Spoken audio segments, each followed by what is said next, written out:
coming on the air with rescue turning to recovery now in Hawaii, with tons of questions on accountability for what's now the deadliest wildfire in modern U.S. history. Like, what are the health risks? Why didn't sirens go off? We are live from the island, and we'll go one-on-one with the top official there. Also breaking tonight, prosecutors in Georgia are moving faster than they thought in their case against Donald Trump. Why we might see a fourth indictment against the former president quite literally any minute. We've got more on the tea leaves from the judge and our team on the ground in a sec. Plus, the rise of dollar stores in places you may not expect. The wealthier shoppers there also may be unexpected. We're getting into it in our original. Plus, new tonight in Australia, a woman is accused of killing 3 family members with poisonous mushrooms in their beef Wellington. Her argument? Blame the grocery store for the mistake. We'll explain. And a shocking new lawsuit from a man whose story inspired the Oscar-winning movie The Blind Side, now accusing the family who adopted him of not actually adopting him at all and making a bunch of money off his name. What we're learning from these new court documents later on in the show. Hey there, I'm Hallie, and we are coming on the air tonight with new questions about the deadliest wildfire in modern American history, with the mission in Maui shifting to recovery instead of rescue, and concern now for the survivors and the responders on site. At least 96 people have been confirmed dead at this hour. And the grim reality, that number is all but certain to go up, since cadaver dogs have searched just 3% of the area so far. The FEMA administrator late tonight says the federal government has the right amount of personnel on the ground, describing how dangerous the conditions are. Watch. It is extremely hazardous. There are structures that are partially standing that engineers have to clear first to make sure it's safe for the search and rescue teams to go into, make sure it's safe for the dogs to go into. One big question now, how toxic is what's left after that firestorm ripped through? What kind of health concerns are there for survivors? Another key question, one that the state's attorney general is now looking into, why didn't the warning sirens go off? No sirens went off, nothing. We just had to know that ourselves. It was fight or flight with no warning whatsoever. No warning at all, they say. And here's something else people there want to know. When are they going to be able to get back home, to see what's left, to start to rebuild their lives? That is a process that could take years, look at this, given what you're seeing here.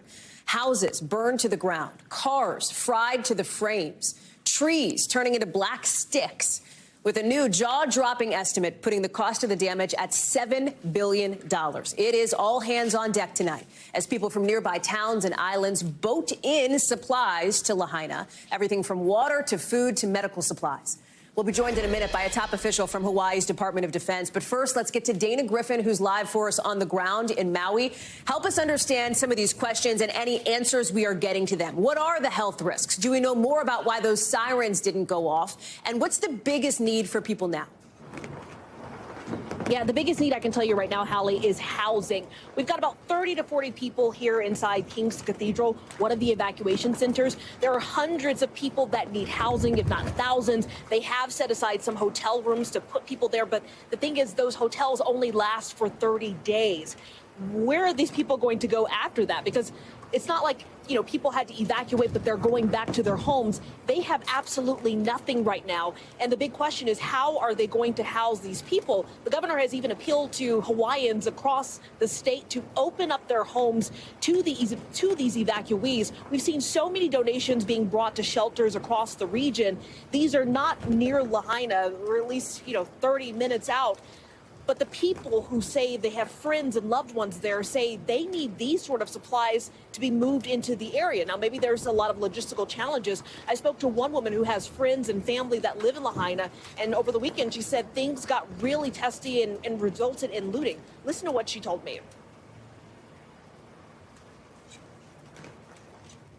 Do not go to Lahaina thinking that you're going to get fed when you realize there are no resources. There are no stores out there for you. Everything is empty. There's nothing out there. So you know what?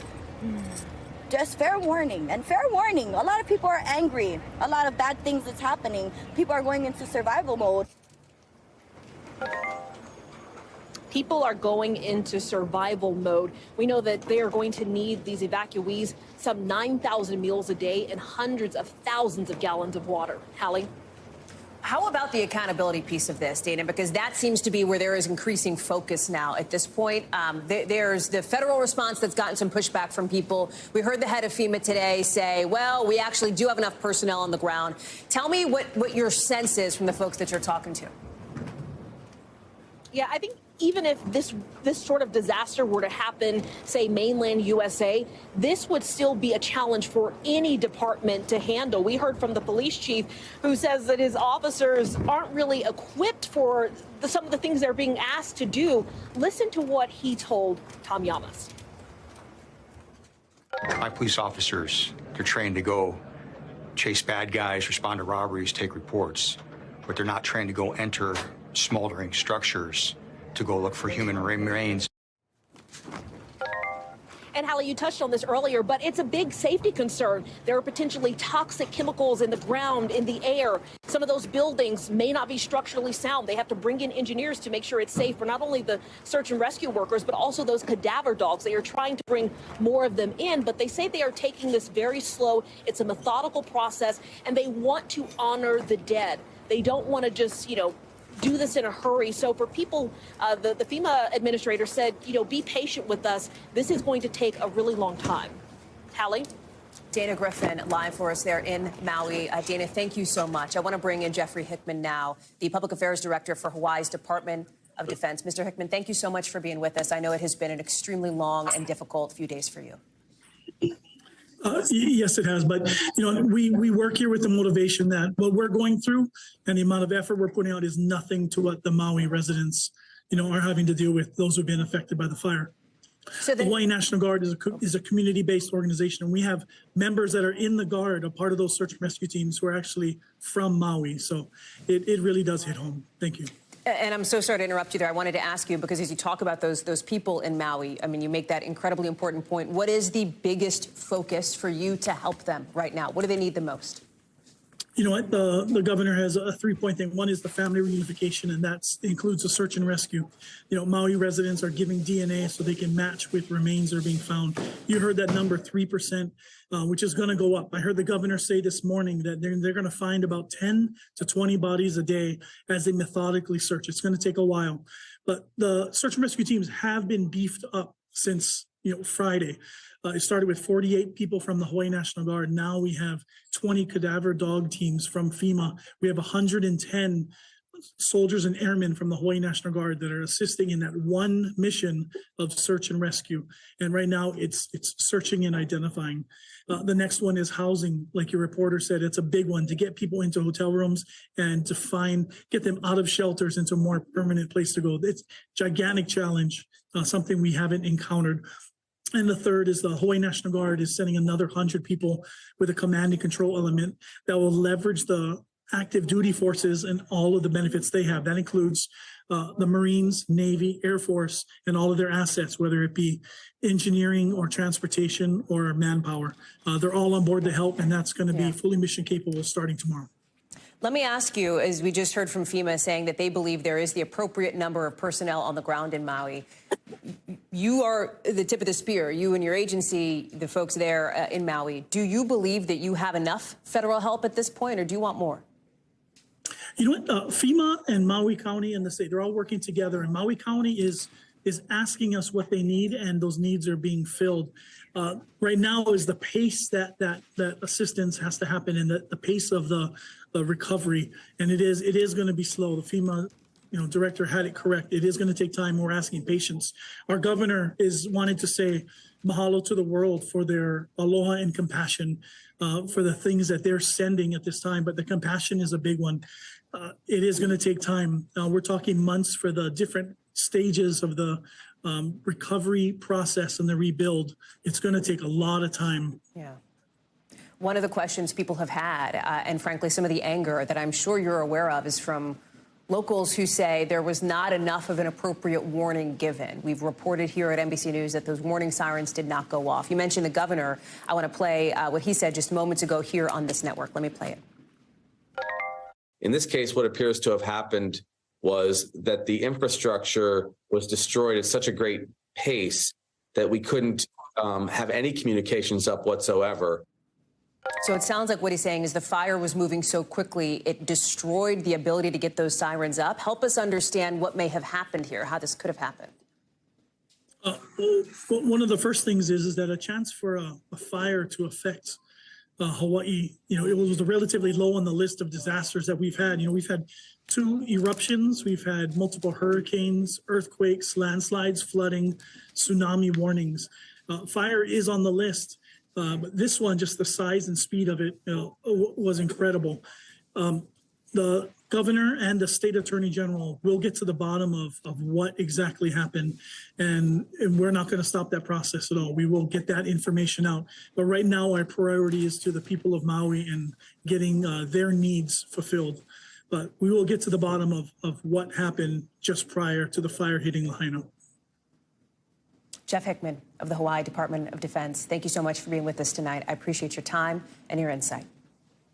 Mahalo. On the mainland now to Georgia now, and in just the last couple of minutes, we are learning that tonight is not a normal night at the Fulton County Courthouse. Why? Because Eastern time, it is 5:11 p.m., 11 minutes past when the doors might typically shut at that court.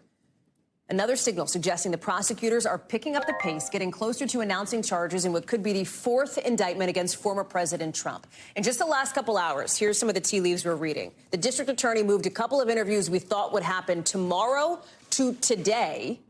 2 key witnesses in that broad election interference case. 2 ex-state senators who also got subpoenas were spotted heading toward the DA's office. Plus, look at the scene outside. Tons of police protection. Look at that. You can see the barricades we're about to show you going up outside the courthouse. There they are, those bike racks there. And just to highlight some of the sort of intense attention around this potential 4th indictment, at one point today, the court says, in their words, a fictitious document got around online that seemed to lay out the alleged charges. To be clear, no charges yet, but based on our reporting, we know that the DA, Fani Willis, is arguing to a grand jury that Mr. Trump and his associates tried to illegally overturn his 2020 election defeat in Georgia by pushing lies about fraud that was not found to have happened. The former president has said again and again that he did nothing wrong. He said it yet again on the campaign trail just in the last 48 hours. Listen. I don't do plea deals. We did nothing wrong. We don't ever take a plea. Yes, sir. We don't take plea deals. Garrett Haake is live for us outside the courthouse in Atlanta. Let's start with some of those tea leaves that we are reading, because typically, Garrett, at 5:15, people who work at the court are home for the day. That is not the case tonight, which seems to be our clearest signal yet, that maybe something is happening behind closed doors related to this grand jury. Talk us through it. Hallie, even a clear signal like that is as clear as mud right now, because much of this courthouse does appear to be closing, including the clerk's office. But the judge overseeing this case, or what would be this case, the presiding judge, has said he's sticking around. So if they are going forward tonight, they're doing it on a skeleton crew. We've got no indication that the grand jurors are leaving. They're not sticking around for the cafeteria food. So we know that work continues inside this courthouse. Fortunately for us, one of the witnesses that we're supposed to hear from tomorrow, but they're now hearing from today, George Chidi, is a journalist, and he's been tweeting along for the ride, saying he's sitting there waiting to testify next to Jeff Duncan, the former lieutenant governor of Georgia, both of whom were scheduled to testify yesterday. Now they're waiting to go today. So things are still churning inside the courthouse behind me, but to what end and when, we still don't know. Adding to some of the sort of back and forth and the speculation, et cetera, there's this report that had been circulating that the Fulton County Clerk's Office is pushing back on. Former President Trump has taken notice of it. I don't want to get down a rabbit hole if it's not a rabbit hole we need to get down, but explain to us why that is significant potentially here. Yeah, look, this document launched 1,000 journalistic ships today when it was apparently briefly posted this afternoon. Reuters journalists spotted it. It looked like a court docket. It smelled like a court docket. It had a URL that suggested it came from this court. But the court says not so. They called the document fictitious, as you said, and suggested it didn't have the right markings on it to represent what it appeared to be, which would have been an indictment of Donald Trump from this courthouse. So the court's pushing back on this. Reuters has kind of tried to clarify their language, and the Trump team has seized on it. They said, look, this is just another indication of a slipshod investigation. They say it raises big constitutional issues. Really, we've seen a lot of this from Trump's attorneys in this case. They have jumped on every kind of process foul or perceived process foul they have seen along the way for this years-long investigation, trying to get the case thrown out either because of how the original grand jury handled it or the way the prosecutors conducted herself. None of that has stuck so far. But it's indicative of the strategy that they've had in this case in particular to try to make sure whatever comes out of this grand jury is tainted by process fouls, by claims of unfairness before the public even knows what's in it. It's not just the former president's attorneys, it's the former president himself. He has, as he so often does, played defense by going on offense here. And again, he has not been indicted for the fourth time yet, but he's been going after the district attorney there, calling her a phony. He's been saying one of the key witnesses should not testify. He is playing, as he often does, Garrett, to the court of public opinion, rather in this instance, to the court of law, leaving that up to his attorneys. Yeah, and that's been the strategy throughout, really going back to the New York case where he tried to scoop the DA there, ended up missing his indictment date by about 2 weeks, but kind of getting into the bloodstream, the story that he wanted told about his indictments. That's maybe a little bit harder in this case, which is one, especially here in Georgia, that is so well understood and so well known. I mean, everything that is being talked about in this case has played out publicly for 2 years, but nevertheless, he's making this effort. Hallie, where it gets interesting is, you know, his post about somebody like Jeff Duncan, the former lieutenant governor here, suggesting he shouldn't testify. You know, a prosecutor or a judge might look at that as witness intimidation. That might influence how the other cases are being handled. Does a judge in D.C., Tanya Chutkin, look at that and say, hey, if you're going to start talking about witnesses in cases, we got to get moving here in Washington? All of these things affect one another. It's sort of a weird legal butterfly effect that's going on across the Trump legal diaspora. But where it all ends, we just don't know right now. Garrett Hake, live for us there outside the Fulton County Courthouse. I assume you'll be there for at least a few more hours tonight, Garrett. I'm sure we'll talk again soon. Appreciate it. Looking that way.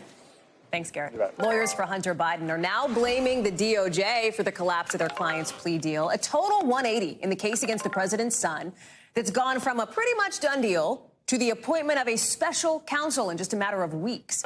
It's leaving big question marks around Hunter Biden's legal future, with his defense team saying the special counsel made the decision on Friday, the same day that special counsel was appointed, to, in their words, renege on the previously agreed upon plea agreement. They want to know why a deal was scrapped that they say the government proposed and largely dictated themselves. The judge in the case is giving the DOJ until tomorrow to respond to those claims. Bottom line, everything we've heard so far from the special counsel and his team point to the plea deal being off the table. The DOJ did not respond to requests for comments on this. They have not so far. Let me bring in NBC's Tom Winter for us. So essentially, it's a 180. We were talking a couple weeks ago that it looked like this plea deal was imminent for the president's son. Now, looks like he might be headed to trial. Help us understand it.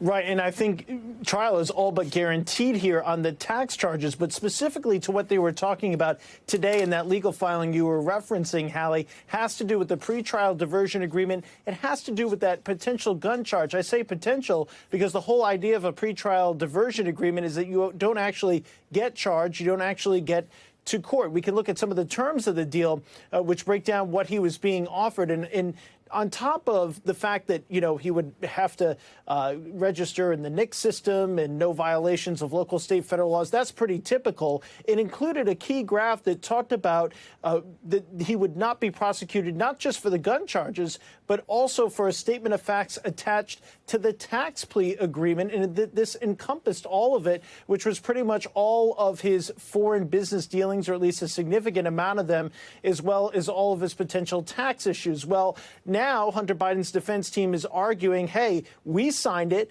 The government, federal prosecutors signed it. We think that that portion of it, at least as it pertains to the gun charge, is in effect.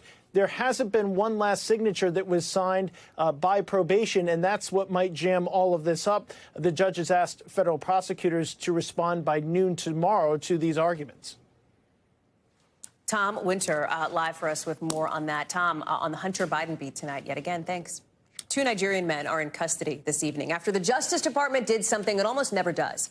Extradited them from Nigeria so they could face sextortion charges here, in a case officials say led to the suicide of a teenager in Michigan. This is a rare move, as these defendants appeared in court today after being flown to the U.S. Sunday, charged with 4 counts of sexual exploitation of minors and with causing the death of 17-year-old Jordan DeMay. Officials say DeMay died by suicide last May after the defendants allegedly tricked him into sending them explicit photos of himself and then threatened to share them with friends and family. Ken Delanian is joining us now. And Ken, you know, it is often the case that the mere fact of a court appearance happening is not the actual headline. In this case, it kind of is, because it is so unusual for the DOJ to take this step of extraditing people on these kinds of charges. Why'd they do it?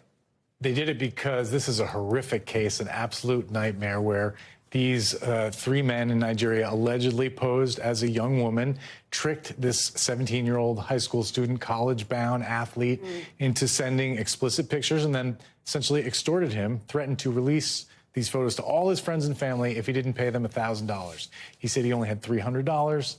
And then he essentially said he was going to kill himself, and they encouraged him to do that. And he shot himself. This all happened within 6 hours of the first approach. And look, these cases unfortunately happen thousands of times a year. But this one, the FBI tracked these people down in Lagos, Nigeria, and convinced the Nigerian government to turn them over, which is a rare thing. There's a lot of cyber criminals in West Africa that never see a U.S. courtroom, but these two men today did, in fact, and one of them is facing a minimum of 30 years in prison. Have we heard anything from that teenager's family?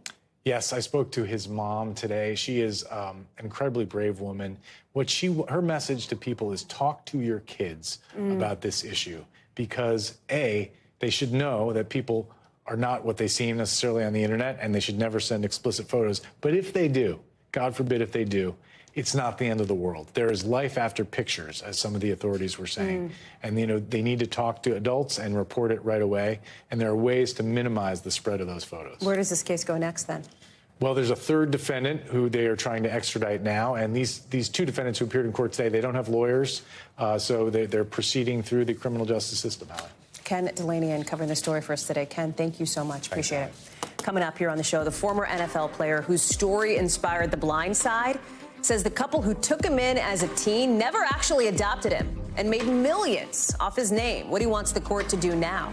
Plus, the police raid of a Kansas newspaper making headlines all across the country. What police said they're looking for and the questions this raises about a free press.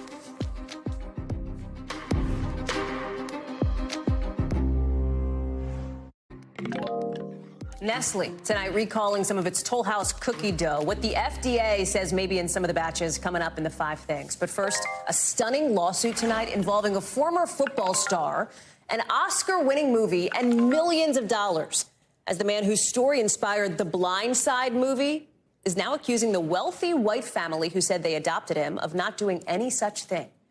We're talking about Michael Orr, who was taken in by the Tuohys after living in poverty and foster care. He played college ball at Ole Miss before spending 8 years in the NFL. It's an incredible life story, so incredible that it was turned into a best-selling book. That book became the foundation of the 2009 movie, The Blind Side, that earned Sandra Bullock an Academy Award, remember? Bullock plays Leanne Tuohy, who adopted Orr, or so he thought. But according to these new court documents out of Tennessee, Orr says that's a lie, that they tricked him into making the family his conservators instead, and that they made millions off his name from a movie that, you see the quote here, that would not have existed without him. Guad Venegas is joining us now. And Guad, this is a real shocker of a lawsuit, partly because of the time that has elapsed since Michael Orr was living with the Tuohys, was being taken in by the Tuohys, and now, right? He's basically saying he made nothing from the movie, from the book, et cetera, while the Tuohys raked it in. Help us understand the allegations and any response we're getting tonight from the Tuohys. Hallie, there are a lot of questions as to why so much time went by before these legal documents were presented in court, right? So here's what we know. We know that back in 2004, when Orr was 18 years old and still living with the Tuohys, he says he was lied to, according to these legal documents, when they asked him to sign paperwork that he thought meant he was being adopted and becoming part of the family, but instead that paperwork put him in a conservatorship, and they became his conservators. Now, he says that they also made a deal for the film, the famous film that we all know, in which the family received $225,000 plus 2.5% of the proceeds. Now, that film also, the legal documents indicate, has made more than $300 million. Now, it also says that the conservatorship was going to end when he was 25, but the legal documents say that it was never terminated by the court, and ultimately the Tuohys had control over his contracts and any legal documents that he was involved in. So there's a lot of questions, Hallie, as to how he's been under a conservatorship this entire time, right? Because he had a successful NFL career. But it's been indicated that it took him time to find out exactly what had happened and why he didn't receive any profits from this film. So there's a lot of questions that will be answered after this legal filing was put in court today. So this is the legal petition, but we still have to hear from the Tuohys. We have not heard a response from them. So in the coming weeks or months, we could see a legal filing coming from the family explaining from their point of view what happened. What does Orr want the court to do now? Like, what is he seeking? So first off, the legal petition indicates that he wants that conservatorship to end. Again, this would have started when he was 18. He is now 37. He's retired from a successful NFL career. So he wants that to end. And also, he's asking that the family, the Tuohys, stop using his name and likeness, and also to pay him his fair share from the profits they could have made from using his name, Hallie. Quad Venegas, thank you very much on this really incredible story. Appreciate it. Let's get you over to the 5 things our team thinks you should know about tonight. Number 1, flights get canceled for all kinds of reasons, but at this airport in Sicily, it was a volcanic eruption that shut stuff down. The airport had to suspend flights tonight because Mount Etna nearby erupted overnight. Look at this, lava and ash everywhere. The airport says it'll be closed until tomorrow morning. Number 2, a judge in Montana today is ruling in favor of the young activist we told you about first here on this show, who said the state's fossil fuel permit policy violates their right to a clean environment.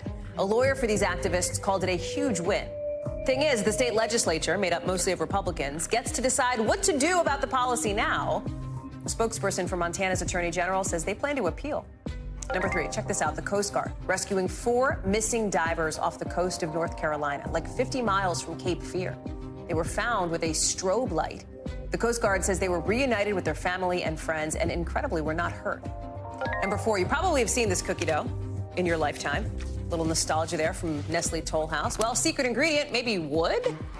Yeah, Nestle recalled some of its Toll House chocolate chip cookie dough break and bake products because they may have wood fragments in them. The FDA says this is for batches produced on April 24th and 25th of that year. Check the date on your packet if you have it. Go return it if you do. No illnesses or injuries, fortunately, reported. Number 5. Remember when, are we going to talk about these 2 guys in a cage match? I think we are, because they were like agreeing to one, date TBD. Then Zuckerberg put out a statement saying Musk was not serious. It's time to move on. So Elon Musk, Mark Zuckerberg, are they going to cage fight or not? Musk was like, challenge accepted. Maybe they're just going to keep trolling each other. Late today, we saw that Musk was like, maybe I'll show up at his house. A spokesperson for Zuckerberg says that's not serious. I get it's interesting. Do you think they're going to fight? I don't know. We'll see. Who would win? Let's talk about the publisher of a Kansas newspaper that just got raided, who says he is planning to get tomorrow's issue out, even if he has to take pen to paper himself. This is a real role reversal, right? Because instead of reporting the headlines, the Marion County Record is making them after police went into the paper's offices and the owner's house. In surveillance video obtained by NBC News, look at this. You can see police taking computers. They took a server, even took the personal cell phones of some staffers. They say they're investigating identity theft and what they call unlawful acts concerning computers.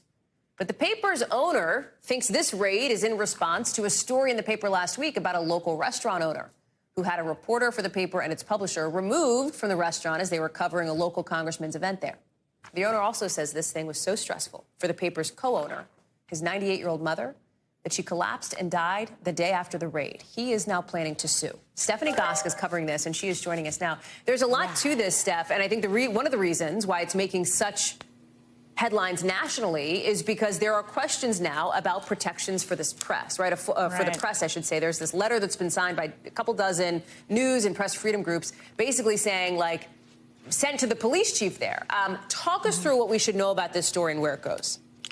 Well, I mean, the first thing you should know is a little bit about Marion, Kansas. It is a town of 2,000 people. This is a very small town in Kansas that is putting itself on the map on a very big issue, a constitutional issue. But it boils down to these kind of local politics, back and forth. A restaurant owner who says her information was illegally obtained by the local paper. The local paper denies that. The police and the prosecutor put together a probable cause affidavit. The judge issues a search warrant. And then there is this sweeping search warrant. But here's the issue, Hallie. In 1980, the Congress was so concerned about protecting journalists' right to work and law enforcement's searches of journalistic operations that it passed an act called the Privacy Protection Act, which made it unlawful for law enforcement to search journalists just to get their reporting documents. You could only search journalists if they were in the process of committing a crime. Otherwise, you had to get that information through subpoena, and there were no subpoenas issued here. And that's what has people in an uproar, because this is the kind of activity that they say should be protected under this law. Can you talk more about the police response here and what they're saying about this?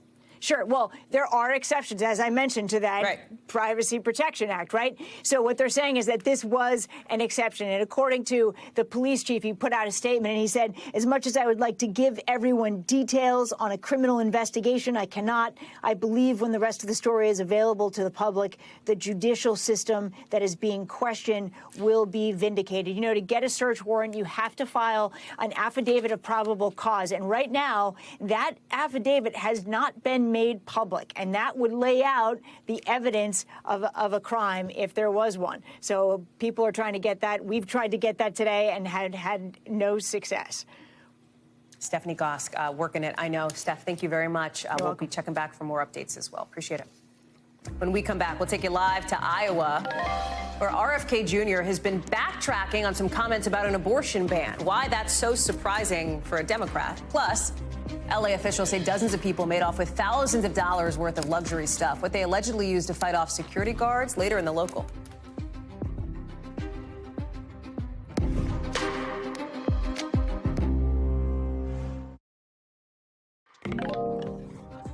More Americans who are making more money are buying more things at the dollar store than they used to. Why those kinds of stores are getting so popular later on in our original.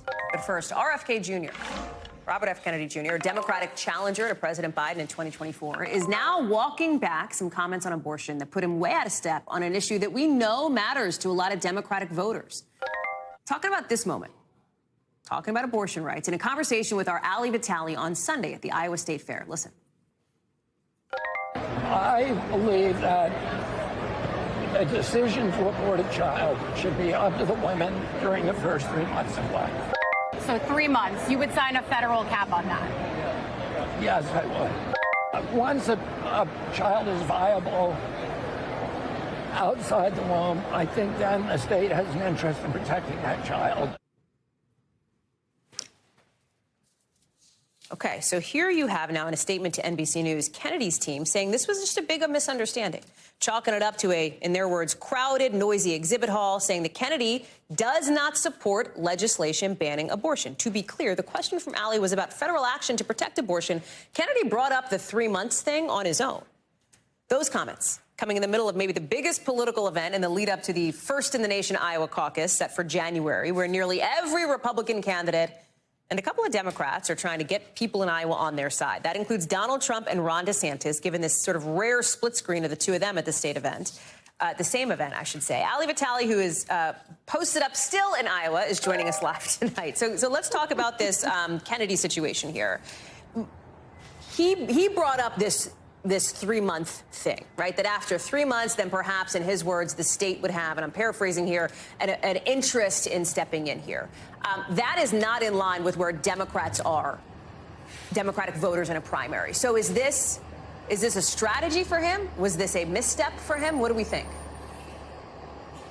I mean, clearly it was a misstep because they are walking it back and clarifying his position, saying that he misunderstood the question. But you played a part of that exchange. It went on for several more questions than that. There were 5 or 6 times that I asked him to clarify what he was saying, because you're right. We started this conversation where most Democrats would start this conversation, which is if they get the numbers in Congress and they keep control of the White House, what they want to do is pass federal legislation that would codify the protections of Roe. That's where I started with this line of questioning with Kennedy.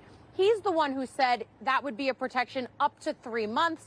I then asked if that would mean 15 weeks or 21 weeks. He said yes in both instances. And then he brought up the idea that it would be protection up to the point of viability. Viability is 24 weeks. It seemed like he was conflating them. And I'll be honest with you, Hallie, it seemed like this was a policy that was somewhat being created in real time. Nevertheless, his campaign is walking it back, a spokesperson saying that he misunderstood, again, despite the fact that it seemed like he was following along with me the entire time. At one point, he pointed to some other policy differences that would put him out of step with Democrats. Even just in this interview, I asked him about the Inflation Reduction Act, which is arguably the biggest win of Democrats' first 2 years of holding Congress and the White House. He said he wouldn't have signed that legislation. And the pushback that he gave to me was something that I often hear from Republicans on the Hill, talking about the impacts that it would have on agriculture, some of the subsidies and carbon caps that were in that. I pressed him and said, this is one of the largest investments in combating climate change ever in history. For Democrats, that's largely seen as a good thing. For Kennedy, though, something that he said that he was out of step with, and it's yet another plot point in why he's running as a Democrat when really he holds a lot of ideas that are more Republican in nature. And of course, all of this is nothing to say of his very controversial, debunked anti-vaccine conspiracy theories, and of course, the anti-Semitic remarks he's made in the past, too. On the other side of the aisle, you have Florida Governor Ron DeSantis also hoping to do well in Iowa out there at the state fair. This split screen, as we mentioned, with former President Trump. DeSantis seems to be, after this kind of campaign reset, reboot, new campaign manager, et cetera, he's trying to close the gap on Donald Trump. It is a big gap. It is less big in Iowa than in other places, according to polling recently. Talk to us about some of his new comments as he's got this new interview with CNBC and our colleague Brian Sullivan over there. Yeah, and look, polls have a tendency to narrow once voters start tuning in, but we haven't really seen them change very much over the course of this primary so far. And there have been some inflection points. In fact, I can think of 3 really big ones that have indictment in the name of them, and a 4th one, of course, looming that we're watching out of Georgia. Nevertheless, for DeSantis, in this campaign reboot, it looks like one of the parts of it might be softening his stance on Disney. Watch. We've appreciated working with them over the years, but I would just say go back to what you did well. I think it's going to be the right business decision. We've basically moved on. They're suing the state of Florida. They're going to lose that lawsuit. So what I would say is drop the lawsuit. So look, went from targeting Mickey Mouse and Disney, making this a centerpiece of his presidential campaign and a sign that he's willing to take the war on woke, so-called, to corporations. Now he's saying, basically, we're over it, let's move on, drop the lawsuit, as he tries to pivot, really, to being a more mainstream kind of candidate that will entertain mainstream press, that will gaggle and talk about policy, and trying to stray away from the things that might have been the initial bedrock of his campaign as we enter, I don't know, phase 2 or 3 of the reboot, trying to assuage donors and voters alike. Hallie Vitale live for us there in Iowa. Hallie, thank you. Coming up here on the show, some scary moments as a woman in Florida comes face to face with a bear at her front door. Look at that. Oof. Right around the corner there. That's later in the local.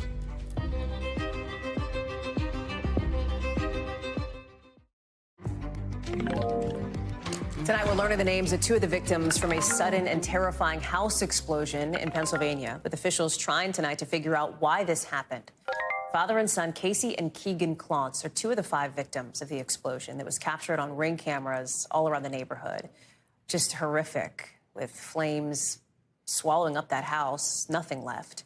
3 other homes were destroyed. At least a dozen others were damaged, with windows blown out, walls crumbled from the flames that spread. Local officials say there's going to be a lot of forensic testing as part of this investigation, something that could take months, even years. Emily Aketa has more. Hey there. Well, today the investigation into what caused that deadly house explosion is ramping up. You can see a heavy police presence, also members from People's Gas, Fires Marshal Office on the ground here in this western Pennsylvania neighborhood after the explosion changed the fabric of this community forever. The explosion on Saturday morning releasing a massive fireball into the sky, just staggering pictures captured on a doorbell camera from a nearby home, sending debris across the neighborhood, blowing out windows to homes, even several doors down. Tragically, 5 people died in the incident, including a father and son. We've learned their names from family spokesperson Casey and Keegan Clontz. The boy, just 12 years old. We're told by family members they're being remembered as loving and devoted and inseparable. We are also hearing some harrowing stories from neighbors of what it was like to emerge from their homes after that major blast. One neighbor telling me that he actually helped pull someone from the rubble who he says is now in critical condition. Take a listen here. We're fighting through the debris the rubble, the fire, trying to get our neighbor out of there. He is currently being treated. Oh, he in critical condition? Yes. So you may have saved his life. I hope so. It's not clear when gas will be restored to this community, but People's Gas Company says in its initial review of the scene, they did not find any immediate issues. Investigators say it could take months, if not years, to determine the cause of this deadly house explosion. Last year in Plum Borough, there was another house explosion that injured a family of 5. A cause in that incident has yet to be determined, so still a long road ahead for so many residents dealing with so much heartbreak here. Back to you. Our thanks to Emily Aketa for that reporting. NBC News covers hundreds of stories every day. And because you couldn't possibly read or watch or listen to them all, our bureau teams have done it for you. This is what they tell us is happening in their regions in a segment we call The Local. Out of our Southern Bureau, officials say a teenager is missing and presumed dead. 6 others are seriously hurt after a boat slammed into shore at a lake in Texas. The boat apparently lost control and hit the bank of the lake, throwing at least one person out of it. Officials say the event has been declared a level 5 mass casualty incident. Out of our Western Bureau, dozens of people stole up to $100,000 worth of luxury stuff from an LA mall, according to officials. Apparently, they used bear spray to fight off a couple security guards. Police say they drove off before officers got to scene. Still trying to figure out who did it. Out of our Southern Bureau, a woman in Florida coming face to face with a bear when she left her house with her dog. Look at the security footage here.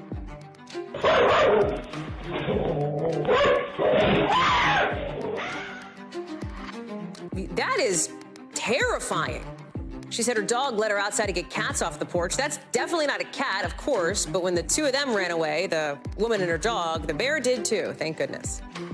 It's tonight's original now with in-depth reporting on a topic we've been watching. And tonight, it's people stretching their budget with inflation not as low as the Federal Reserve wants it to be. But there's a new signal today that Americans think the economy may get better.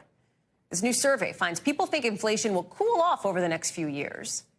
But for now, one place people are going to fight those higher prices, dollar stores. Dollar General is the biggest of them all, with 19,000 stores across the country. Although that's not something everybody's happy about. Cynthia McFadden went to the small town of Salem, Connecticut, where the only place to buy groceries before the Dollar General was a gas station.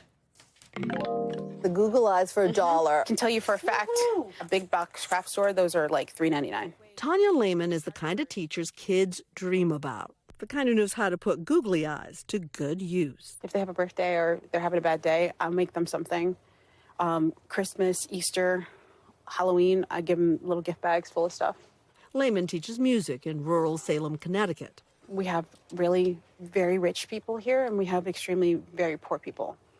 And in my school, there's kids that don't have food. All those little extras Lehman, a single mom, pays for herself, which is one of the reasons she says the Dollar General has made such a difference to her. And it's a struggle at times. So knowing that I can buy everything that I need here for cheaper, it's wonderful. The Dollar General came to town about 4 years ago. Before that, the only place to get a quart of milk was this high-priced gas station.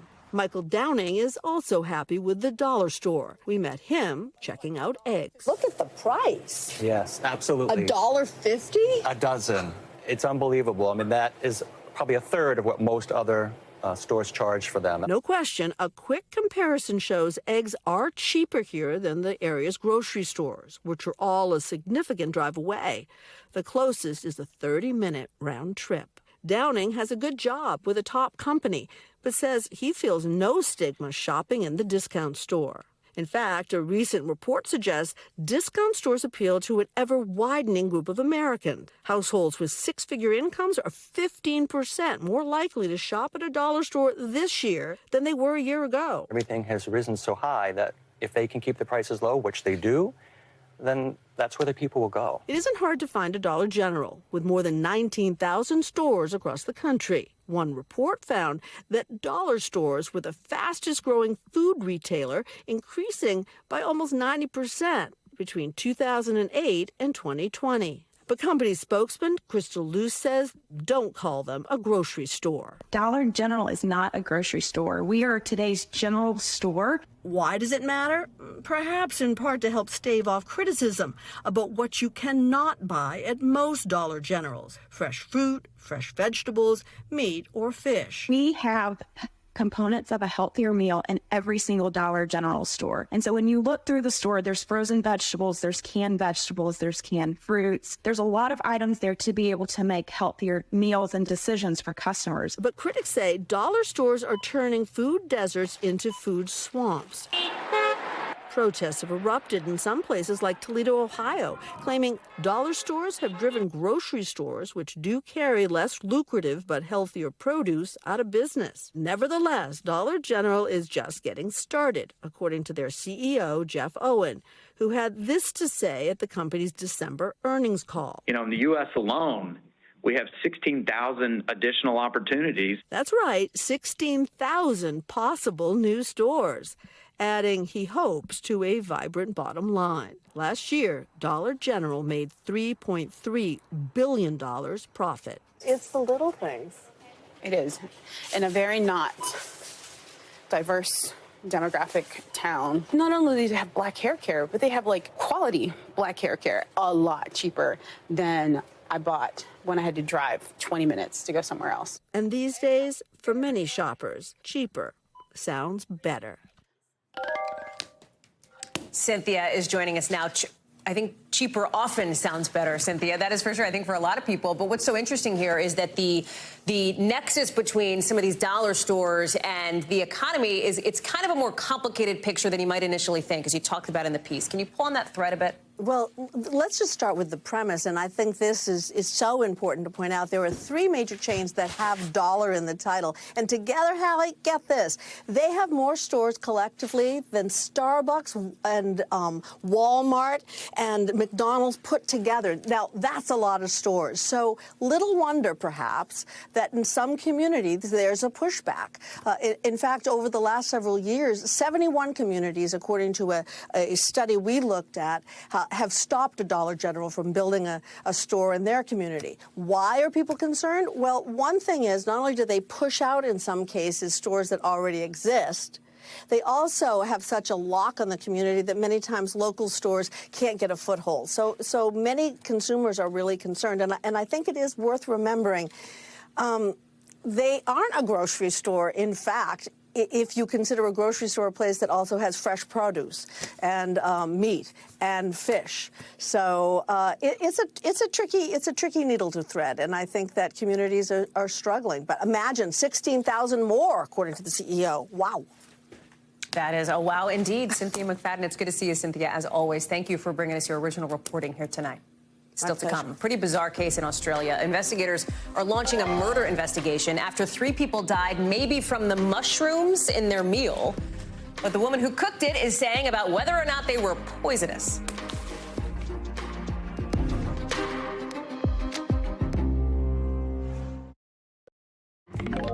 We're learning more tonight about a pretty bizarre story out of Australia where police are now investigating the deaths of 3 people poisoned apparently from wild mushrooms. This woman, her name is Erin Patterson, apparently made a beef Wellington with what officials suspect are death cap mushrooms. She made them for a family lunch a few weeks ago, leading to the death of her in-laws, Gail and Don Patterson, and Gail's sister, Heather Wilkinson, after they had this dish, this beef Wellington. Patterson is now telling police she bought the mushrooms at an Asian grocery store and that she, I'm quoting here, that she had absolutely no reason to hurt these people whom I loved. She also says she was in the hospital, too, after this poisoning, but she was discharged. Her brother-in-law, who also ate the suspect mushrooms, is in critical condition now. He is waiting for a liver transplant. Megan Fitzgerald is joining us now. No charges have been filed, let's be clear on this, and police aren't saying much about the investigation, but if those charges are coming, what would a timeline look like here? And what else do we know about this, like this mushroom? Is it common? What's the deal? Yeah, Hallie, a lot of good questions there. What we know from police, as you mentioned, they're not saying much, but they are very clear that this is a very active and ongoing investigation. They also said that if charges are to come, they don't know yet. They're keeping an open mind about this, they say. But that could be down the line because they're waiting on the toxicology report, something that they say could take some time here. And also, they're looking at some inconsistencies from Erin Patterson. She's said things that haven't been true. For example, she said to police that she had to take an ambulance, being rushed to the hospital because she, too, had some stomach pains that were so severe that she needed medical assistance. Police say that actually never happened. And I need to read for you the CDC definition, how they describe these mushrooms. The CDC says the death cap mushrooms are considered a high health risk that can lead to liver and kidney damage and death. You got 3 people who died, a man who's fighting for his life, waiting on a kidney. Police are asking the question, how is it that Erin Patterson managed to survive eating the lunch that she made that ended up killing these people, Hallie? Well, you mentioned that she was talking with investigators, Megan. Do we know, like, investigators are basically now saying that she wasn't totally truthful with them, they believe, right? Yeah. Yeah, you're absolutely right. A lot of inconsistencies here. She also told police that she had thrown away this dehydrator, this food dehydrator, a long time ago. It turns out that was a lie. She said it was a lie in a statement through her attorneys. She describes it as sitting in the hospital with her kids, talking about this food dehydrator, when her ex-husband said, "Is that the dehydrator that you used to kill my family?" She then said that she panicked, she got scared, and then that's when she threw out this food dehydrator. So it wasn't a long time ago. It was recently. So a lot of inconsistencies here. She did release a statement that I want to read for you in part. She says, I now, hold on one second, let's get this up here. She goes on to say that she now is apologetic for what she did, for these inconsistencies. She says, I now very much regret not answering the same questions following this advice, given the nightmare that this process has become. But again, you know, she hasn't been completely transparent here, and it's raising a lot of questions as this continues to be investigated. Hallie? Megan Fitzgerald, thank you for walking us through that. Appreciate it. That does it for us for this hour. We've got more coverage picking up right now.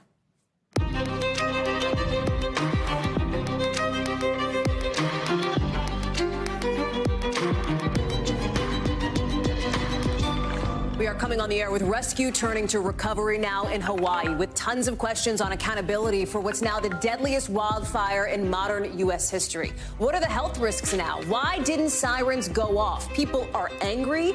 People are desperate. We're live from the island as we go one-on-one with the state's top toxicologist. Also breaking tonight, prosecutors in Georgia seem to be moving faster than they initially thought in their case against Donald Trump. Why we might see a 4th indictment against the former president quite literally any minute. We're going to walk you through the tea leaves we're getting from the judge and the court in a second.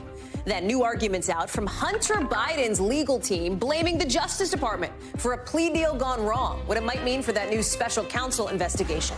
Plus, federal prosecutors extraditing 2 Nigerian men accused of sextorting a teenager. We're going to look at what makes this case so rare. Plus, big questions about freedom of the press out in Kansas after police officers raided a small town paper. Why? Well, that's not super clear. We'll walk you through it later in the show. Hey, I'm Hallie, and we're coming on the air tonight with new questions about the deadliest wildfire in modern American history, with the mission in Maui shifting to recovery instead of rescue, and new concern for the survivors and the responders on site. We know now tonight that at least 96 people have been confirmed dead. And here's the grim reality, that number is all but certain to go up, since cadaver dogs have searched only 3% of the area so far. We are hearing late tonight from the FEMA administrator, who insists the government has the right amount of personnel on the ground. But there are so many questions, like how toxic is what's left after that firestorm ripped through? What kind of a health concern is there now for survivors? Another key question, one that the state's attorney general is now looking into: why didn't warning sirens go off? No sirens went off, nothing. We just had to know that ourselves. It was fight or flight. With no warning whatsoever. In just the last hour, we are hearing from Hawaii's governor on this network over on Meet the Press Now, saying the fire was too fast and too fierce. Listen. In this case, what appears to have happened was that the infrastructure was destroyed at such a great pace that we couldn't have any communications up whatsoever. We're going to talk about more on that in just a second. But here's something else that people in Maui want to know. When are they going to be able to get back home? When will they be able to see what they've lost and start to rebuild? That is a process that could take years. Given what you're seeing here, look at this. Houses burned to the ground, cars fried to the frames, trees turned into black sticks, with a new and jaw-dropping estimate putting the cost of the damage at $7 billion.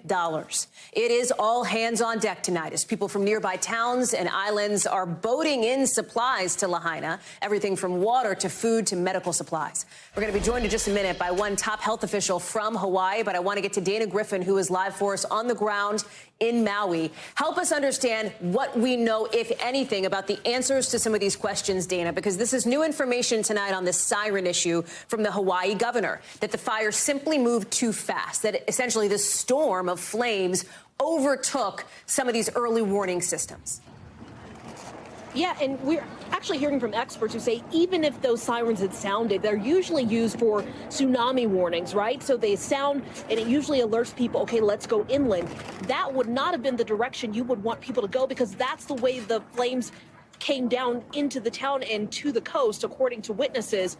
So it's a big question about, you know, why didn't they sound and if they would have even been effective, Hallie, because it doesn't tell you what to do. But a lot of people say it just happened so quickly. People that I've talked to throughout the last 5 days that we've been here, they say that they looked outside and their house was surrounded. And the challenge right now for that recovery mission is even though, as the FEMA administrator said, they have enough personnel, for the police department, it's still a very arduous task for them to take on.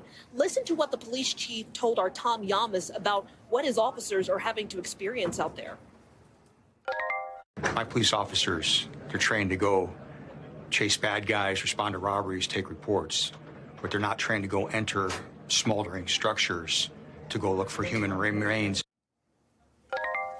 And the FEMA administrator also told us that there's a concern for safety, not only for those rescue crews, but also the cadaver dogs that are coming in. They're going to have to be on a rest work rotation so that they can complete their job without getting overheated. It is pretty hot here.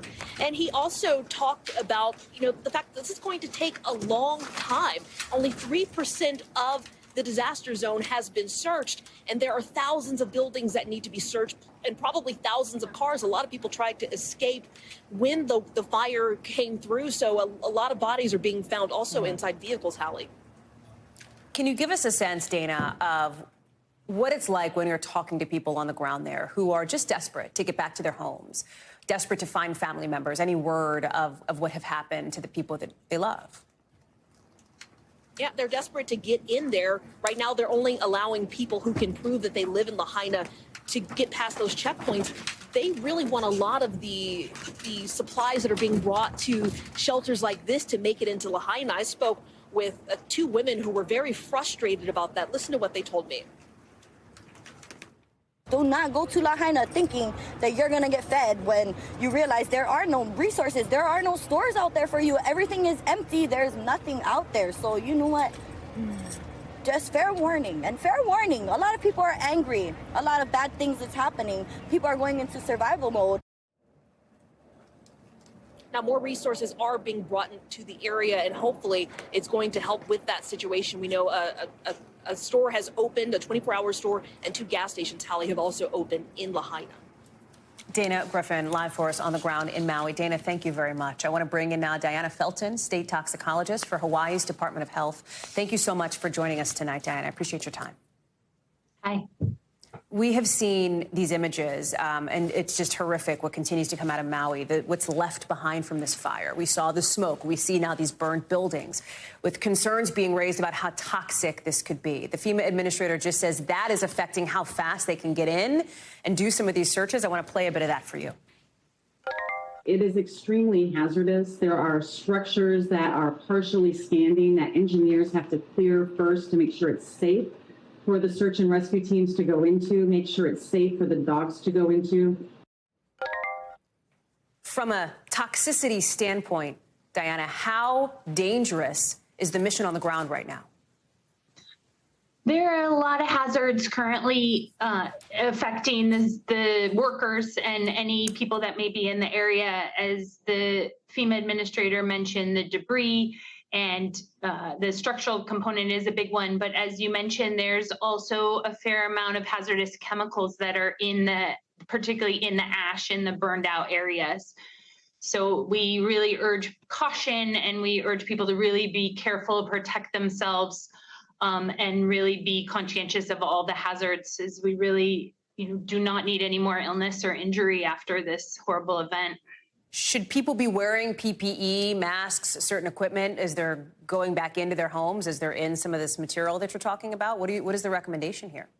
Absolutely. So people should be wearing a well-fitting N95 respirator mask that protects against ash and the toxins in the ash. People should also be wearing, like the workers here, complete full coverage of clothing, including shoes and socks. We don't often wear shoes and socks in Hawaii, but really important that people are wearing shoes and socks, full pants, long sleeves, and gloves. You just don't want the ash material coming in contact with you don't want to be exposed to that material. Have you even been able to start thinking about mitigation efforts at this point, or right now, given how recent this firestorm was, is it just about the triage? The situation is very fluid, but the Department of Health has been working closely with our county and federal partners and starting to work on the plans for removing as much of the hazardous material. We have a team from the EPA that will be working with our Department of Health hazardous materials staff to begin the process of removing the really obvious hazardous materials, things like propane tanks and pesticides and other materials that may have been in people's homes that are hazardous materials. So that removal process is in the works and will be starting soon. But that's just the beginning of the process to clean up the area. There's a lot of assessment work going on now. So testing of the drinking water, testing of the soil, and really working hard to try to understand the problem so we can resolve it and hopefully get people back to their homes safely as quickly as possible. Before I let you go, do you have any sense of timeline as to when it may be safe again for people to live their lives as they normally do in Lahaina? I think that's going to take quite some time. There are a lot of, dynamic issues that are continuing to happen, but safe return to the area and being able to return to that area to normal operations is really going to take some time. It's hard to put an exact timeline on it. Yeah. I would say months as an estimate, but it really, because of the dynamics of the situation, safety is the most important part at this point, and really know that it's very difficult for people and that people really want to get back in. They want to see their homes and businesses and they want answers. And we really understand that, but we also really want people to be safe as they return. And we're working hard as the Department of Health and the county and federal agencies really working to make that possible, but it is going to take some time. Diana Felton, thank you so much for being with us from the Hawaii Department of Health. Appreciate it. Thank you. Back on the mainland now to Georgia, because it's sounding like tonight may not be a normal night at the courthouse down in Fulton County, because the judge, a grand jury, they are still there, even at 6:11 Eastern time. Our clearest signal yet that prosecutors seem to be picking up the pace and getting closer to announcing charges in what could be the fourth indictment against former President Donald Trump. In just the last couple of hours, we've learned the district attorney moved a couple of interviews we thought would happen tomorrow to tonight. We're talking about some key witnesses in her broad election interference case. Two ex-state senators who have also been subpoenaed were spotted heading towards the DA's office. Plus, look at the scene outside. Ton of police protection. You see some barricades going up outside the courthouse we're about to show you. They seem to be getting ready for something. Will it be an indictment? Well, based on our reporting, it appears that Willis will be arguing to a grand jury that Mr. Trump and his associates tried to illegally overturn his loss in 2020 in Georgia by pushing lies about fraud. The former president has said he did nothing wrong. He said it repeatedly. He said it again on the campaign trail in just the last 48 hours. I don't do plea deals. We did nothing wrong. We don't ever take a plea deal. Yes, sir. We don't take plea deals. I want to bring in Vaughn Hilliard, who is one of our team, posted up outside that courthouse in Atlanta. So, Vaughn, we don't really know for sure when any announcement may come, if it will be, in fact, a fourth indictment of Donald Trump. But we can read some tea leaves. Some of those tea leaves are coming from the judge himself, who he's got some main character energy. He's talking with reporters. He's telling them, go get dinner now. Like, if you don't wait, you don't see what happens. Like, talk to us about his suggestions, what we're hearing about timing. Right. He told the reporters to wait and see, but if you don't wait, then you won't see. he told the reporters to go to dinner, and then when they didn't go to dinner, he says, well, you're out of luck here, suggesting that the district attorney's office has indicated that they plan for this to go at least several more hours here. We know that those two witnesses, George Cheedy and Jeff Duncan, were two of the supposed to be 10 witnesses to come before the grand jury today, but they had been previously scheduled to go tomorrow. And so really the expectation out of here now is that we could potentially see charges against potentially Donald Trump, but up to his more than a dozen allies of his related to those efforts, alleged efforts to overturn the 2020 election. Those charges could come here in the hours ahead. We should note there's two major events tonight. The big question here is, will Beyonce start tonight? She's just 2 blocks down the road from here first, or will this grand jury come back with a potential indictment? That's really the major question playing outside of the courthouse right now. And to be clear, the person with the most main character energy tonight in Georgia is of course, Beyonce, Vaughn. You know, the part of this is there has been so much attention on what's going to happen in Georgia, partly because we've already seen 2 federal indictments against former President Trump. We've seen a different state indictment against him in New York, in Manhattan. Now you have Georgia, potentially number 4. Again, we don't know. That hasn't happened yet. But I think what speaks to the sort of intense speculation and spotlight here is this allegedly fake document that got circulated, that the court said wasn't real, that Donald Trump's team has sort of jumped on. Right. This was a document that caught all of our attention earlier this afternoon. It was posted on the Fulton County Court's website, and it appeared to be apparent charges filed against Donald Trump. Of course, though, we quickly learned that the grand jury was still convened, and the clerk's office said that they had received no such indictment. There are outstanding questions that we are not aware of as to exactly what this document is, because he has not actually been charged, so these charges could not actually be real charges. But the question is, who exactly had this? We know that very well likely the Fulton County District Attorney has already laid out on paper the charges she intends to present to the grand jury for approval. But why would anybody else have possession of those? That's an outstanding question. Donald Trump's team have lawyers here in Georgia, though. They put a statement out in which they wrote very clearly, in part, that, quote, the Fulton County District Attorney's Office has once again shown that they have no respect for the integrity of the grand jury process, going on to say a proposed indictment should only be in the hands of the district attorney's office. This has been a real struggle between Trump's attorney and the DA's office, but as you can tell here right now, this process continues here this evening. So we mentioned that this is obviously, if this indictment does come down, if it happens, it is not the only indictment that Donald Trump faces. It is different in nature, however. It is broadly related to interference in the 2020 election, but some of the specifics are different. Not just the optics, meaning there may very well be cameras in court, but also the number of potential defendants charged. The reason we know that is because it's our reporting here at NBC News that the district attorney is looking at possibly racketeering charges. That tends to include a broader sweep of people. What do we know about that? Right. There were at least 18 individuals who were told that they were targets of this investigation. And when we're talking about racketeering charges, that is predicated on 2 or more crimes existing, and they don't all necessarily have to have been part of a coordinated conspiracy. But as long as these crimes were intended to carry out a larger crime, then the RICO charges can be filed. And that is what we could very well be looking at today. And that's where even the likes of Rudy Giuliani, right? We're talking about state charges here. He is somebody who went before a Georgia Senate subcommittee here and testified using false claims about the election. I actually think our colleague, embed reporter Hallie Hernandez, caught up with him just a few moments ago. I want to let you hear him respond to the potential charges against him. You worried about a possible indictment in Fulton County, Georgia, sir? I shouldn't be. I didn't do anything wrong. But, I mean, that doesn't stop some of these people from, I mean, it's ridiculous. This would be the 4th indictment of Donald Trump in an election year. Rudy Giuliani is one of those individuals, Hallie, who is told that he was the target of this investigation. And it's important to note, these are state charges. If Donald Trump were to win back the White House, he would not have the pardon powers of any of these crimes if anybody were to be convicted extending from this investigation of potential indictments. Vaughn Hilliard live for us there in Atlanta. Vaughn, thank you. Lawyers for the president's son, Hunter Biden, are now blaming the DOJ for their collapse of their client's plea deal. It is a total 180 in the case against Hunter Biden. It's gone from a pretty much done deal to the appointment of a special counsel in just a matter of weeks. It's leaving some big question marks around Hunter Biden's legal future. His defense team saying the special counsel made the decision on Friday, the same day the special counsel was appointed, to, in their words, renege on the previously agreed upon plea agreement.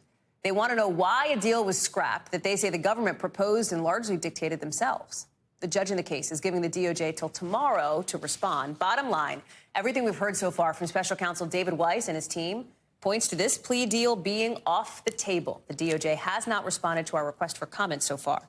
NBC's Tom Winter is joining us now.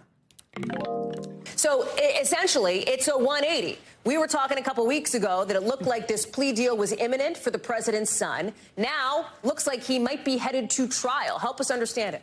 Right, and I think trial is all but guaranteed here on the tax charges, but specifically to what they were talking about today in that legal filing you were referencing, Hallie, has to do with the pretrial diversion agreement. It has to do with that potential gun charge. I say potential because the whole idea of a pretrial diversion agreement is that you don't actually get charged, you don't actually get to court. We can look at some of the terms of the deal, which break down what he was being offered. And on top of the fact that, you know, he would have to register in the NICS system and no violations of local, state, federal laws, that's pretty typical. It included a key graph that talked about that he would not be prosecuted, not just for the gun charges, but also for a statement of facts attached to the tax plea agreement. And this encompassed all of it, which was pretty much all of his foreign business dealings, or at least a significant amount of them, as well as all of his potential tax issues. Well, now Hunter Biden's defense team is arguing, hey, we signed it. The government, federal prosecutors signed it. We think that that portion of it, at least as it pertains to the gun charge, is in effect. There hasn't been one last signature that was signed by probation, and that's what might jam all of this up. The judge has asked federal prosecutors to respond by noon tomorrow to these arguments. Tom Winter live for us with more on that. Tom, on the Hunter Biden beat tonight, yet again, thanks. Two Nigerian men are in custody tonight after the Justice Department did something it almost never does. Extradited them from Nigeria so they could face sextortion charges in a case officials say led to the suicide of a teenager in Michigan. It is a rare move as these defendants appeared in court today after being flown in to the U.S. Sunday. They're charged with 4 counts of sexual exploitation of minors and with causing the death of 17-year-old Jordan DeMay. Officials say DeMay died by suicide last year after the defendants allegedly tricked him into sending them explicit photos of himself and then threatened to share them with friends and family. Ken Delanian is joining us now. Ken, tell us more about this case. It is extraordinary that the DOJ would take this step of extraditing them, but it is also an extraordinary situation, just horrific. An absolute nightmare, Hallie. Sexploitation, unfortunately, has become very common. The FBI issued a public safety alert about it last year, and they said they know of more than a dozen suicides that have resulted. And what we're talking about here is allegedly these 3 young men in Nigeria posed as a woman online, a young woman on Instagram, and lured this young man, Jordan DeMay, into supplying sexually explicit pictures of him. And then once he did that, they essentially blackmailed and extorted him and said, unless you pay us, in this case, $1,000, we're going to send these pictures to all your friends and family in your school. We're going to humiliate you. And this young man was so distraught that within 6 hours of the first approach, he had shot himself to death. And so now the DOJ, having gone after these guys and gotten an indictment, tracked them down in Nigeria. They were able to convince the Nigerian government to send them here to face justice in the United States. That's a big deal. It rarely happens. A big win for the DOJ in this case, Hallie. What are we hearing from DeMay's family? I spoke to his mom, who is such a brave woman, and her main message to parents is talk to your kids about sexploitation so they know what to look for. Take a listen to what she had to say. I think that families need to sit down and talk about sextortion, share Jordan's story. If they have access to the internet and social media, they can be a target of this.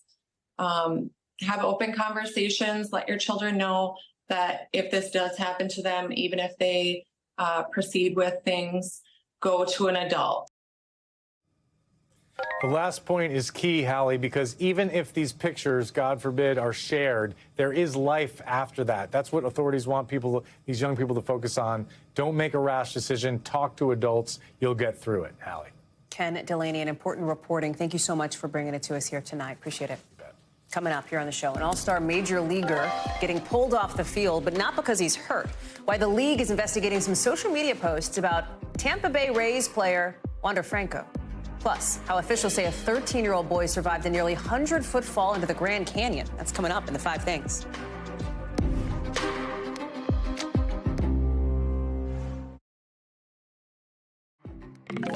Some cars in San Francisco are apparently coming to a stop right in the middle of the street.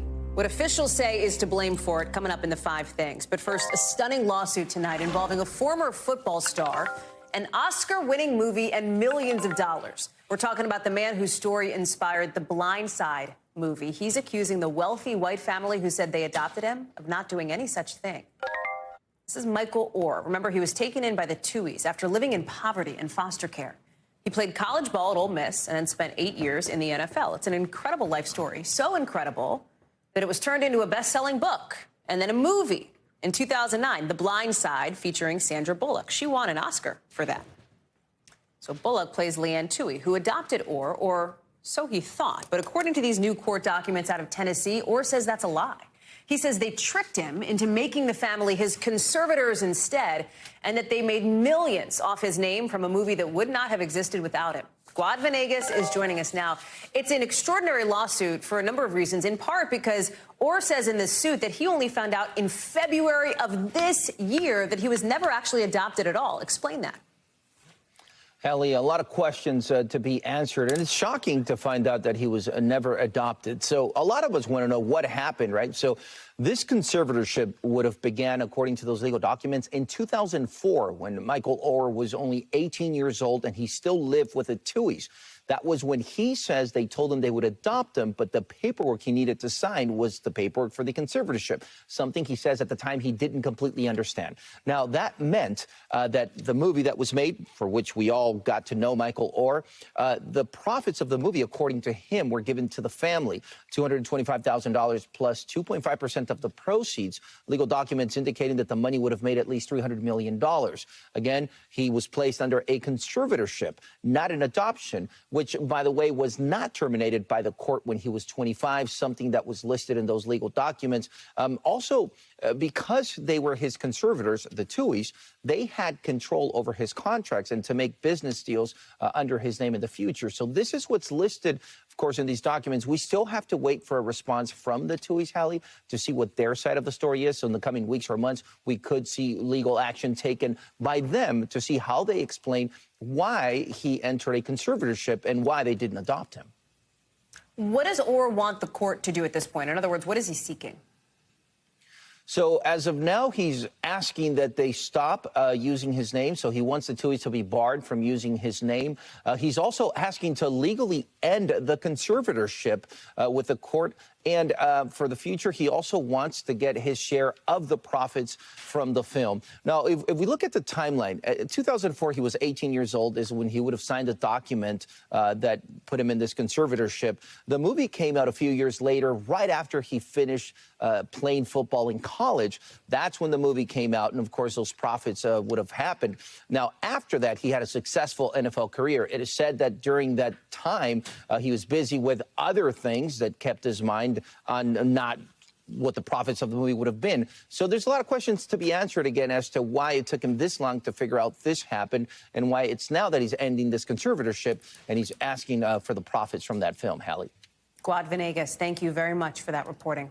Let's get you over to the 5 things our team thinks you should know about tonight. Number one of the best teams in baseball is putting its top player on the restricted list, meaning he's not going to play and he's not getting paid. Why? Well, Major League Baseball is investigating allegations made on social media about Tampa Bay Rays shortstop Wander Franco. The Rays said in a statement they take the situation seriously and that they're in close contact with the league. Number two, officials say a teenager from North Dakota fell something like 100 feet at the Grand Canyon and survived. This 13-year-old apparently slipped off a cliff right at the North Rim. Rescuers had to rappel down to get to him. He was airlifted to the hospital. He's pretty hurt. Broken vertebrae, a ruptured spleen, a collapsed lung, a concussion, broken hand, dislocated finger. His dad says he's been discharged from the hospital as of now. Number three, take a look at this. The Coast Guard rescuing 4 missing divers off the coast of North Carolina, like 50 miles from Cape Fear. They were found with a strobe light. The Coast Guard said they were reunited with families and friends and that fortunately they were not hurt. Number 4, you may have seen this cookie dough at the grocery store. Well, turns out Nestle Toll House chocolate chip cookies, the batch from late April, may have wood chips as a now not-so-secret ingredient. Nestle has now recalled those batches. If you have them, go return them. Health agencies say no injuries, no illnesses have been reported so far. That brings us to number 5. It's only been a couple of days since robo-taxis got permission to expand in San Francisco, but some people say they're already creating some problems, apparently stopping in the middle of the road, creating these traffic jams. The self-driving car company Cruise says the problem? Bad Wi-Fi. We've all been there, right? Who among us? Apparently, connectivity problems created issues with the cars. They're working to try to make sure it doesn't happen again. Robo-taxis, they're just like us. So in Kansas, the publisher of a newspaper at a small town there that just got raided says he is planning to get tomorrow's issue out, even if he has to take pen to paper himself. It is a role reversal. Instead of reporting the headlines, the Marion County Record is making them. They are in them. After police went into the paper's offices in the owner's house. Look at this. In this surveillance video, you can see police took computers and a server, even the personal cell phones of staff. Police say they're investigating what they call identity theft and unlawful acts concerning computers. But the paper's owner thinks there's more to this. He thinks this is all in response to a story they put out last week about a local restaurant owner who had a reporter for the paper and its publisher removed from the restaurant as they were covering a local congressman's event there. The owner also says this whole thing was so stressful for the paper's co-owner, his 98-year-old mother, that she collapsed and died the day after the raid. He's not planning to sue. Stephanie Gosk joins us now. There's a lot to this, Steph, and I think one of the reasons why it's making such headlines nationally is because there are questions now about protections for this press, right? For the press, I should say. There's this letter that's been signed by a couple dozen news and press freedom groups basically saying, like, sent to the police chief there. Talk us through what we should know about this story and where it goes. Well, I mean, the first thing you should know is a little bit about Marion, Kansas. It is a town of 2,000 people. This is a very small town in Kansas that is putting itself on the map on a very big issue, a constitutional issue. But it boils down to these kind of local politics back and forth. A restaurant owner who says her information was illegally obtained by the local paper. The local paper denies that. The police and the prosecutor put together a probable cause affidavit. The judge issues a search warrant. And then there is this sweeping search warrant. But here's the issue, Hallie. In 1980, the Congress was so concerned about protecting journalists' right to work and law enforcement's searches of journalistic operations that it passed an act called the Privacy Protection Act, which made it unlawful for law enforcement to search journalists just to get their reporting documents. You could only search journalists if they were in the process of committing a crime. Otherwise, you had to get that information through subpoena, and there were no subpoenas issued here. And that's what has people in an uproar, because this is the kind of activity that they say should be protected under this law. Can you talk more about the police response here and what they're saying about this? Sure. Well, there are exceptions, as I mentioned, to that Privacy Protection Act, right? So what they're saying is that this was an exception. And according to the police chief, he put out a statement and he said, as much as I would like to give everyone details on a criminal investigation, I cannot. I believe when the rest of the story is available to the public, the judicial system that is being questioned will be vindicated. You know, to get a search warrant, you have to file an affidavit of probable cause. And right now, that affidavit has not been made public, and that would lay out the evidence of a crime if there was one. So people are trying to get that. We've tried to get that today and had no success. Stephanie Gosk working it. I know. Steph, thank you very much. We'll be checking back for more updates as well. Appreciate it. When we come back, officials in Australia say 3 people are dead from suspected poisonous mushrooms, why they say a family lunch of beef Wellington is at the center of this investigation. Plus, how RFK Jr. is now walking back comments about a federal abortion ban, comments that put him out of step with the rest of his party. That's next.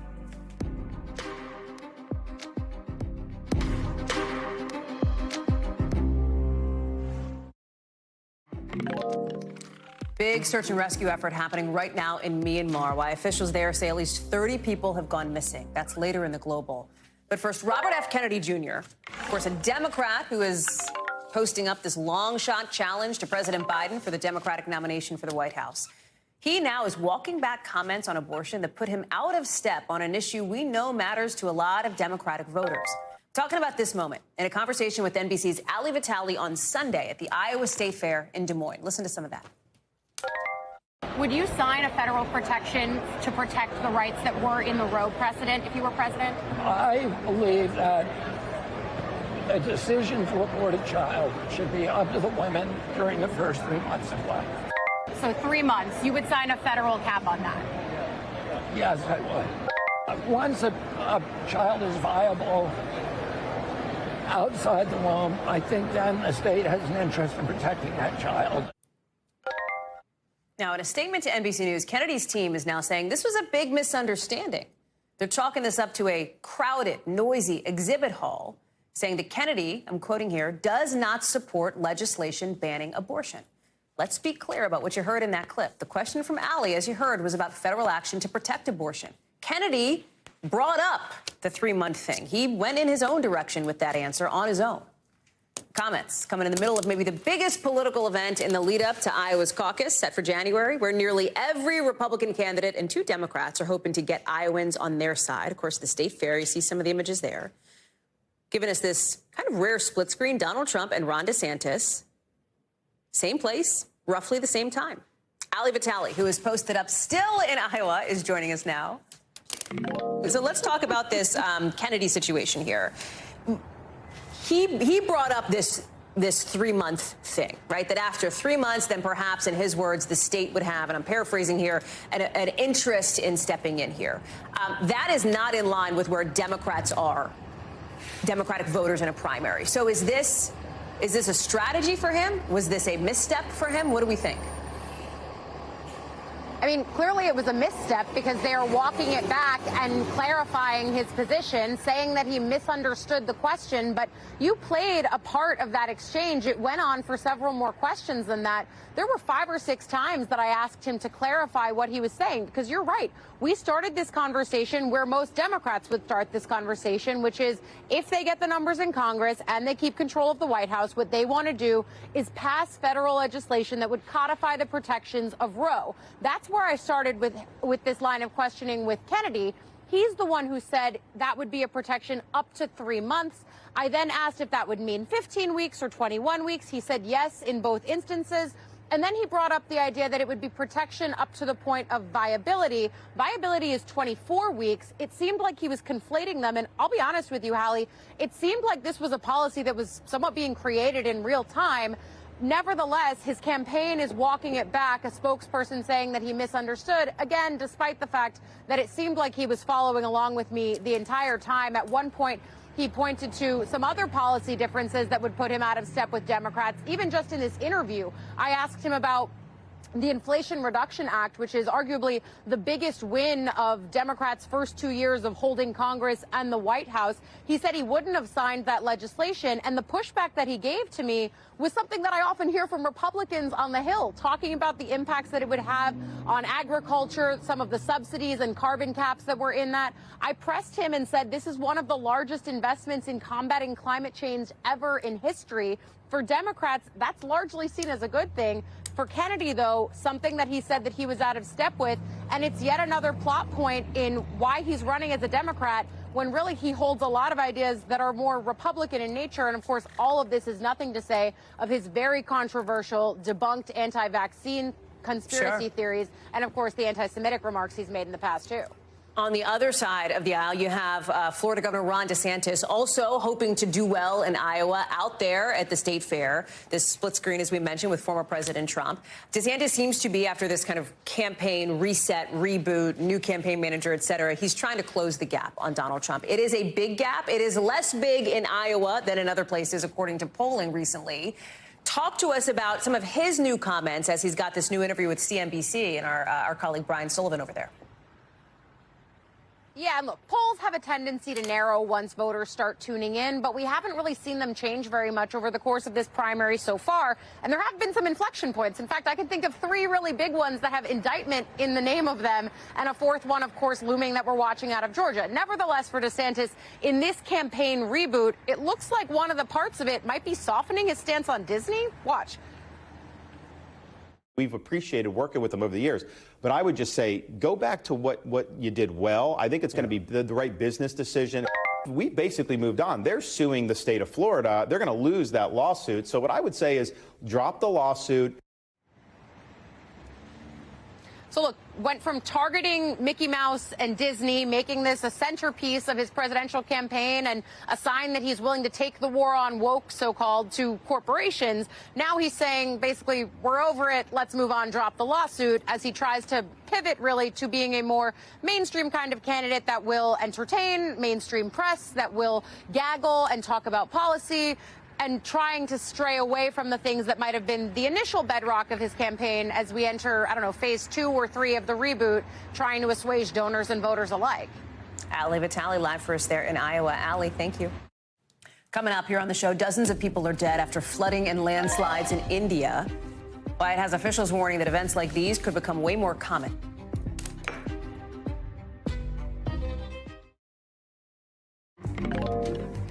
We're learning more tonight about a kind of bizarre story out of Australia. Police are launching an investigation into the deaths of 3 people apparently poisoned and killed by mushrooms. This woman you're about to see, her name's Erin Patterson. She apparently made a beef Wellington with what authorities think are death cap mushrooms. She made it for this family lunch a few weeks ago, leading to the deaths of her in-laws, Gail and Don Patterson, and Gail's sister, Heather Wilkinson, not long after they ate this dish. Patterson is now telling police she bought the mushrooms at an Asian grocery store and that, and I'm quoting here, she had absolutely no reason to hurt these people whom I loved. She also says she was in the hospital herself after the poisoning but was discharged. Her brother-in-law, who also ate the beef, is in critical condition right now, waiting for a liver transplant. Megan Fitzgerald is joining us now. She is talking to police. What is she saying, and is she being consistent? Hallie. No, she's not being consistent. There's a lot of inconsistencies here. There's a lot of questions around whether or not she's going to be charged or not. Police aren't saying much. They are saying a few things. Active and ongoing investigation. They say no charges at this moment, but make no mistake that Erin Patterson is a suspect. She was the one who made that lunch that killed 3 people and has another person fighting for their life. They also said that they're waiting for the toxicology report, something that could come in a matter of weeks. They're waiting on that. They don't have a direct timeline on it, but that's a critical piece of evidence here as well. But again, she has been inconsistent with the things that she said. She said that she also experienced some severe stomach pains and had to be rushed to the hospital shortly after eating that lunch. Police say that's actually not true. So right now, some of the questions swirling around is how is it that out of the 4 people that ate it, including her as the 5th person, 3 people are dead, 1 person is fighting for their life, and Erin Patterson is surviving. Where does this investigation go next? Because, as we say, like, no charges have been filed at this point, but there's clearly a lot of attention on this case, on what happened here in Australia and around the world.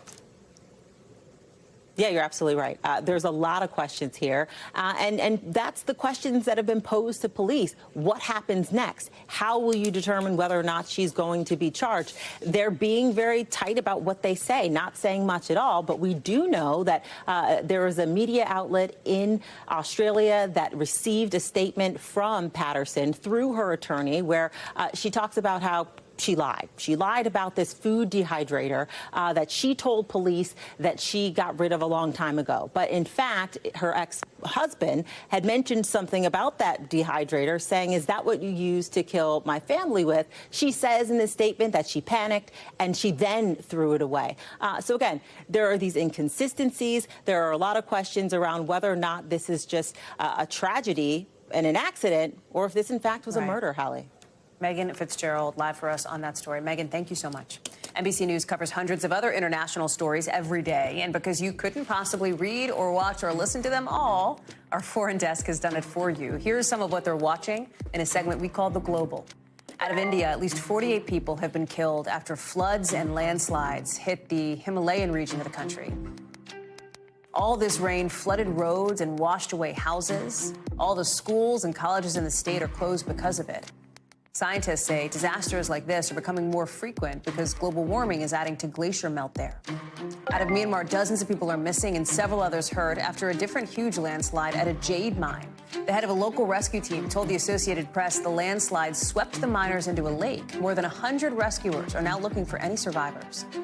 Out of Argentina, a far-right anti-establishment candidate came in first in the country's primary elections for president. Javier Milei did a lot better than expected. He's a fan of Donald Trump. He wants to replace the peso with the dollar, and he thinks climate change is a lie. The general election is in October. Still to come here on the show, why more Americans with more money are buying more things at the dollar store. That's next in The Original.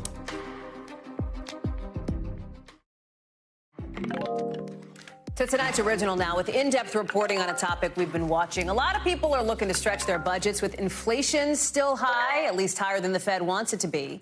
But there's a new signal today that many Americans think the economy will improve. This new survey finds that people expect inflation to cool off over the next few years. Even still, at least for now, folks are flocking to dollar stores to fight those higher prices. Not just those with lower incomes, even some with six-figure salaries are hitting up one of these dollar stores more. Cynthia McFadden went to the small town of Salem, Connecticut, where the only place to buy groceries before the Dollar General came in was a gas station. The Google eyes for $1. I can tell you for a fact, a big box craft store, those are like $3.99. Tanya Lehman is the kind of teachers kids dream about, the kind who knows how to put googly eyes to good use. If they have a birthday or they're having a bad day, I'll make them something. Christmas, Easter, Halloween, I give them little gift bags full of stuff. Lehman teaches music in rural Salem, Connecticut. We have really very rich people here, and we have extremely very poor people. And in my school, there's kids that don't have food. All those little extras Lehman, a single mom, pays for herself, which is one of the reasons she says the Dollar General has made such a difference to her. And it's a struggle at times. So knowing that I can buy everything that I need here for cheaper, it's wonderful. The Dollar General came to town about 4 years ago. Before that, the only place to get a quart of milk was this high-priced gas station. Michael Downing is also happy with the dollar store. We met him checking out eggs. Look at the price. Yes, absolutely. $1.50? A dozen.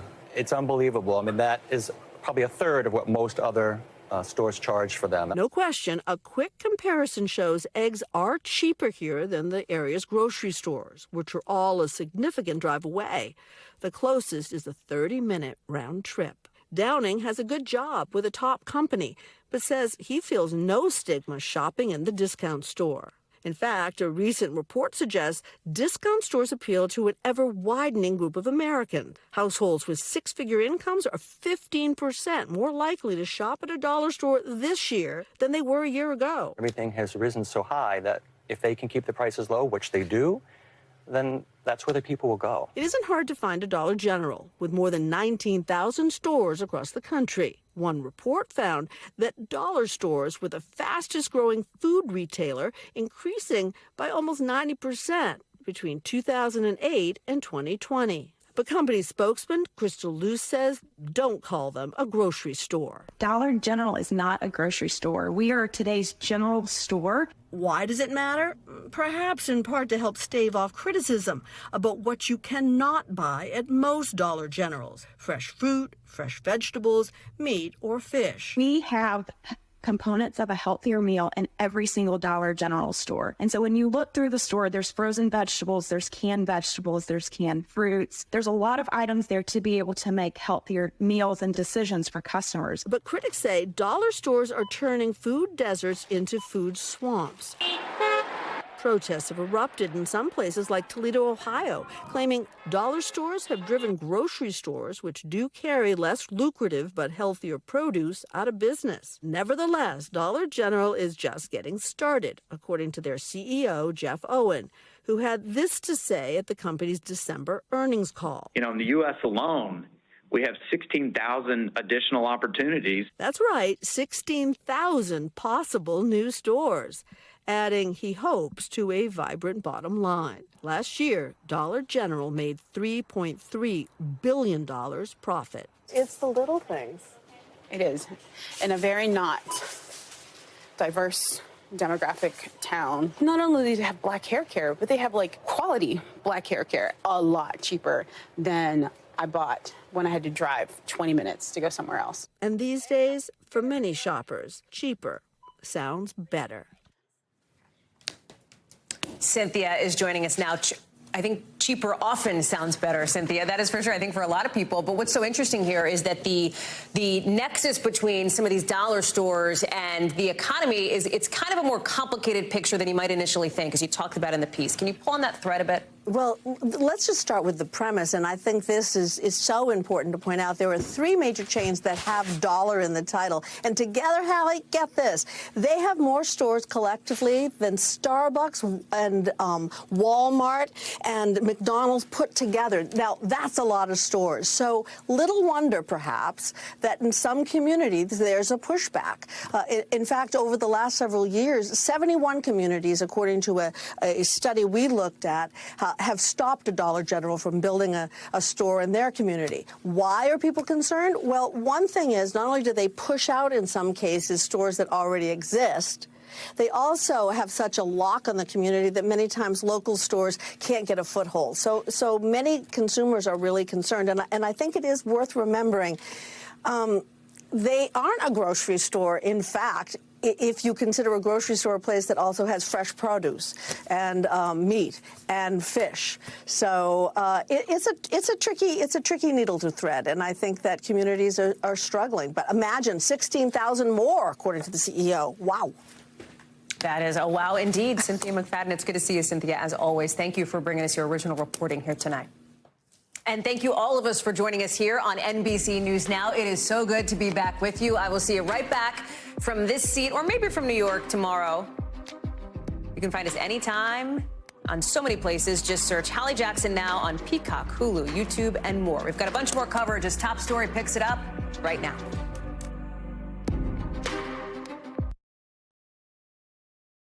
Thanks for watching our YouTube channel. Follow today's top stories and breaking news by downloading the NBC News app.